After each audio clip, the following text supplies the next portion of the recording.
everyone. Today I'm going to be talking about the 2028 election right now and how it's looking now that the big, beautiful bill has passed the Senate with J.D. Vance being the tie-breaking vote. So let's go ahead and get started. So for the Democratic nominee, now this isn't, I don't know if I really think that Pete Buttigieg is going to win the nomination in 2028, but I'm picking Pete Buttigieg because I'm just doing the election based on how it looks if it like took place right now. So I have Pete Buttigieg as the nominee, the leading candidate in most polling for 2028 Democratic primary polling, and I have him picking Wes Moore because he doesn't appeal too well with the community. I saw some polls where he was polling like 0% with the African American community, or he doesn't really pull too well with minorities. He doesn't pull well with Hispanics either. You know, and then, of course, J.D. Vance is the Republican nominee vice president to uh, Mr. DT himself, Donnie T, Donald Trump. And then I'm taking Secretary of State Marco Rubio. Marco Rubio's been pretty loyal to Trump since, since Trump won election in 2016. And Marco Rubio's just your sort of like classic moderate conservative. You could argue JD Vance is a little bit more to the right than Marco Rubio. But anyway, let's go ahead and get started with the election. So I'm gonna go ahead and mark off all of the safe states for this video. Texas will probably be safe in this scenario. Florida will be safe with Marco Rubio's help, and of course, JD Vance does make Ohio safe. And is that off the safe state? Alaska. And we'll go with Pete Buttigieg and Wes Moore. Uh, all the classic Democrat safe states: Colorado, West Coast, Illinois, New York will be safe. Just so you know, for a safe state to me, it has to go to the Democrats by around 10%. These districts of Maine and yeah, this is, oh, and of course Hawaii. So after the safe states, we have 179 to 218 with the Republicans up. And now we get over to the likely states, which I do believe Minnesota will be likely. Only went to Harris by 4.2%, but in a year that Democrats actually did pretty good. Biden went by around 7% in 2016. Clinton nearly lost it, but Obama was able to win it by 7%. And in 2008, he was able to win it by 10%. So honestly, I think Minnesota might go to the Democrats by around 6%. I could possibly see it go to them by around 5%, but I think it's going to go to them by around 6%, somewhere around there.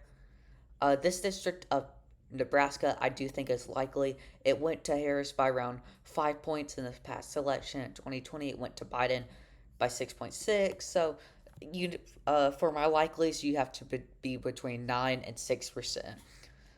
And then New Jersey, I do think it'll probably go to the Democrats by around maybe 7%. In this past election, Harris won it by 6%. There are a few districts that Democrats could definitely poll better in, that they could definitely target. Like Morris over here, definitely seems like Democrats would be able to work on a. Democrats could definitely work in New Jersey. I also do believe that Virginia will go. Biden won it by 10%. Harris won it by 6%. I definitely do think that the Democrats will take it by around 7 to 6%. Also, maybe with Wes Moore being governor of Maryland, maybe him being close helps with Virginia. I'm not too sure if that really means anything. And then if we go over to New Mexico, Harris won it by 6%, and then Biden won it by 10%. Clinton won it by 8%. I don't really think New Mexico is really going anywhere. Um, Especially with a lot of deportations happening recently, you could maybe see the Hispanic uh, vote more left in it did in the 2024 election. After the 2024 election, a lot of people thought the Hispanic vote was going to tend more to the Republicans over the next few years. But possibly with Trump's, I guess, immigration controversies, maybe that hurts the Hispanic vote, but I'm not really too sure. But I still think people are judging Westmore will at least get it by around 7 or 6%, somewhere around there, similar to Kamala. Are you? Let me get a. And then the last state or this district of Maine, I do think will go to Marco Rubio and JD Vance by around 8-9%. Trump won it by 9%, and in 2020, Trump still won it by around 7%. Even in 2016, Trump won it by 10%. I think JD Vance and Marco Rubio will take it right around like 8.5%. And then New Hampshire, there's a lot that could happen with New Hampshire.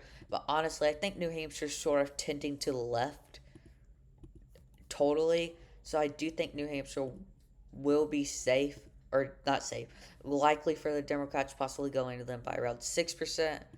But I could totally see New Hampshire only going to them by around 5%. Now we're down to the core swing states. Now, before we get down to these like true swing states, we have to talk about approval ratings. So right now, Trump's approval rating is averaging by around negative 3.8%, which actually isn't that bad for Donald Trump, and especially compared to the Democratic Party's approval rating. Right now, the Democratic Party's approval rating is negative 21.6% average. So even though Trump's approval rating is in the negatives, the Democratic approval rating is in the negative double digits. Only 37% of the country thinks the Democratic Party's being, like, I guess, doing their job, really. Compared to Trump's only negative 3.8%, which isn't too bad compared to where Trump was at in his first term. But we do have to talk about the 2026 generic congressional vote. So, the majority of people, based off polling, seem to say that they will vote for Democrats in the 2026 midterms. Even though the Democratic favorability or approval rating is at negative 20%, and Trump's is only at negative 3.8%. So clearly, even with the Democrat Party not being favorable at all among the American public, people are still willing to vote for them, which is very important to think about. And then, but we also have to look. The Republican Party's favorability is at negative 10%. So it's not like either of the parties are really doing any good. Trump's actually um, doing a better job than the Republican Party as a whole.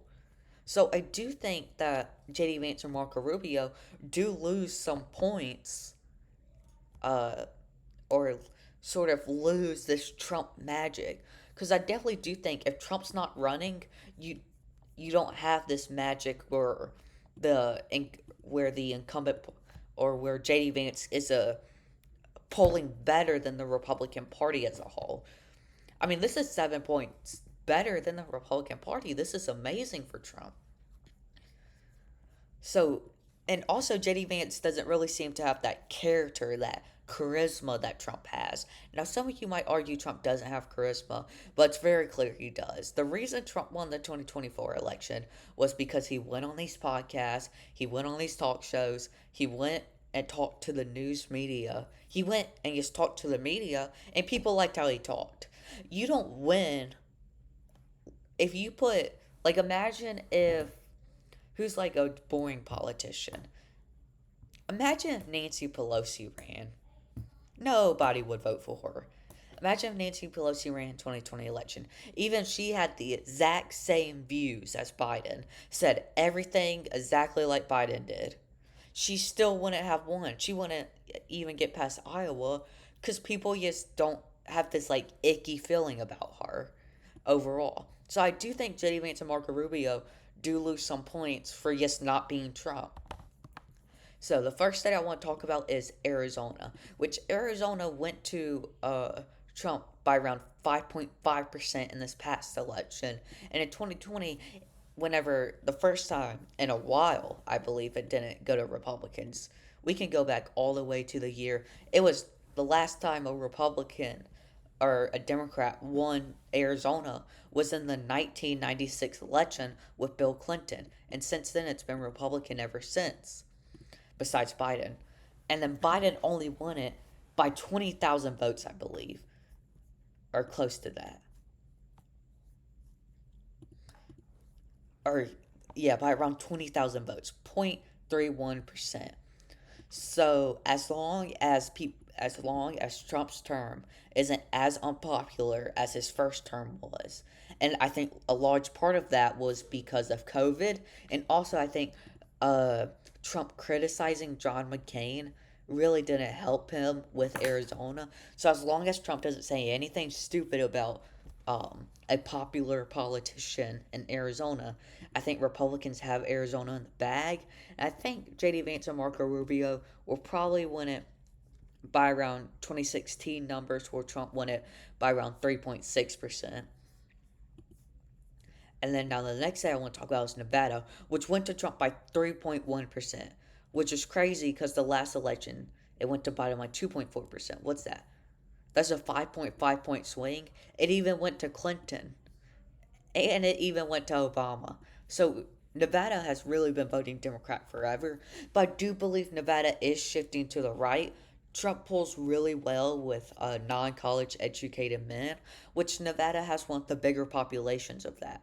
Also, Nevada, besides Las Vegas, is pretty rural. So I definitely do think if Republicans can get their numbers up just slightly, like get maybe, what do they have to get? Like if they just do 1% better in Nevada, I think Republicans will definitely win. Or sorry, 1% better in Las Vegas. Republicans will definitely win Nevada again by around like that 2 to 3% margin. Now I want to talk about Georgia, which is Georgia's sort of a tricky state. Won it by Trump won it by 2.2 points in this past election. Biden won it by yes 10 or 20,000 votes. Let me pull up the 2024 uh, Election Times, New York Times. Here we go. As we see here, Trump won it by what's this? 110,000 votes, okay? Which is a lot compared to what Biden won it in 2020. Let's go to election map over here. We see Biden was only able to win it by what's this? 12,000 votes in the 2020 election when um when Trump was able to win it in a Republican up year where Biden had a Democratic up year. He only won it by 13,000 votes. In a Republican up year, Trump won it by 110,000 votes. So I definitely do think Georgia, as a swing state, is more likely to swing Republican. In 2016. It swung Republican. 2012, Romney won it. John McCain won it, and then George Bush won it both times, I believe. In Georgia, it wasn't the last time. It was the 1992 election was the last time that Democrats won it, and that's mostly because I believe of Ross Perot. Bush probably would have won it if Ross Perot didn't win. So I do think Georgia is definitely more likely to swing to the Republicans. But if we look at the shift from 2020 map, okay, we see the entire country shifted right, besides a few places in Colorado, few places in Washington and Oregon, but basically the entire country shifted right. But if we go, or the few states that did have places that shift right, it was just like one or two towns. But if we look at Georgia, Georgia had a pretty decent amount of places, especially around Atlanta, that shifted left. And even the few places, and even in Atlanta, it only shifted right by the smallest margin, 1.5 points more Republican, 2.6 points more Republican.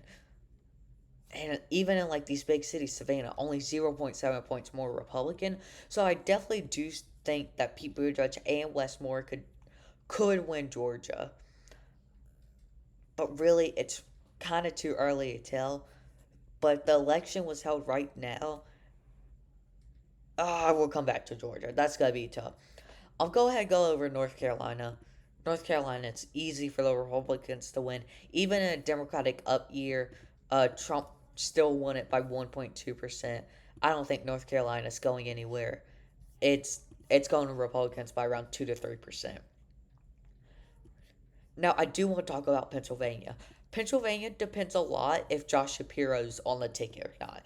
If Josh Shapiro's not on the ticket, then Pennsylvania becomes a whole lot harder to win. If we look at Pennsylvania, Trump won it by, what's this? One, on this map will tell me, 1.7 points, okay? And if we look at shift from 2020, a lot of places in Pennsylvania shifted to the right. Look, even by Philadelphia, 4.6, basically 5 points more Republican. And even Pittsburgh had the smallest change towards the Republicans. Eric County, more Republican. Oops. Philadelphia, Allentown, 5 points more Republican. And also, if you look at the Republican registering, who's registered as a Republican, a lot of people have been changing their registration from Democrat and Independent to Republicans in Pennsylvania recently. Now, the Democrats still do have the majority of registrations in Pennsylvania, but Republicans are seeing a huge change in Pennsylvania's registry. So, I do think if Josh Shapiro is not on the ticket, Pennsylvania does go to Republicans just barely by like zero point 0.5 points, somewhere around there. Now, if we go over to Michigan, Michigan also depends if Gretchen Whitmer is on the ticket or not. Now, I think right now people who Gretchen Whitmer is the most likely ticket, but I think the best ticket for the Democrats is going to be Josh Shapiro and Gretchen Whitmer, two popular governors of key swing states. But right now, I don't know if people who judge and Westmore can win it. Pete Buttigieg does has ties to Michigan, which definitely does help him. And I definitely do think Pete Buttigieg uh, could win Michigan with Westmore by around like 0.5%, somewhere around there. And then Wisconsin was the closest state to swinging to Harris in the 2024 election. Trump only won it by 0.86%. Biden won it by 6.3%. Trump won it by 7 points. So Wisconsin doesn't really seem to have too big of swings. I definitely do think it could go to the Democrats. It probably will. Um, Honestly, I think the worst thing that can happen to the Democrats in Wisconsin is if the current Wisconsin governor wins for a third term. A lot of people don't really want him running for a third term. I don't really think he should. I don't think he's really going to put a good name out for the Democrats. So, Wisconsin kind of depends a lot on the local government, but we do have to remember Wisconsin, I believe early 2025, late 2020, yeah, early 2025, Wisconsin held a state Supreme Court election, and the Democrats won that. I believe it was like a month. I believe it took place like a month and a half after Trump got inaugurated. So right now, based off local elections, Democrats are doing pretty good in Wisconsin. Now, Georgia, I definitely do think it's really just a toss up between these two. But yes, because of how bad the Democratic favorability rating is compared to Trump's favorability, and even though the Republicans and Democrats are both underwater on favorability, the Republicans are still polling 10 points better than the Democrats, okay? And as I said before, Georgia tends to swing to the Republicans more. So I do think JD Vance and Marco Rubio will win Georgia right now. Now, if and also right now, let's talk about campaign funding. The Democrats have, I believe, what is it, $15 million. The DNC has $15 million on hand to use to support uh, Democrats running for elections. Right now, the Republicans have $72 million of campaign funding, or the RNC has $72 million that they can use to support Republicans uh, running across the nation. So I definitely do think right now campaign funding's in the uh, goes to JD Vance and Marco Rubio. I think the Republicans are just doing a much better job right now of collecting campaign funds. And you could argue that's just rich billionaires that want tax breaks. Say whatever you want, but money's money, and the Republicans have money right now, which definitely does help them win a few of these swing states. Anyway, thank you all for watching, and thank you all for watching, and peace out.